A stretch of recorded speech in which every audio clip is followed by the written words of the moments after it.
कोल्हापूरमध्ये एका 20 वर्षाच्या तरुणाची भरदिवसा हत्या झाल्याची घटना घडली। आरोपींनी धारदार शस्त्रांनी तरुणाची हत्या केली।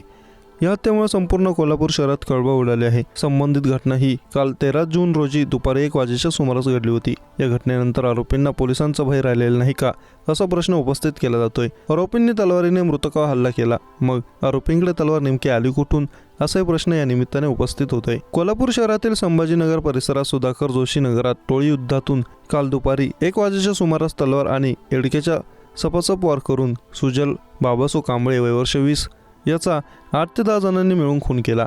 या घटनेनंतर मृताच्या नातेवाईकांनी आणि मित्रांनी CPR आवारात मोठी गर्दी केली। जुना राजवाडा पोलीस ठाण्यात याबाबत गुन्हा दाखल करण्याचे काम सुरू आहे। सुधाकर जोशी नगरातील एका चौकात सुजल कांबळे आणि त्याचे मित्र दुपारी गप्पा मारत बसले होते। यावेळी 3 दुचाकीवरून आलेल्या 8 ते 10 जणांनी त्याच्यावर हल्ला केला।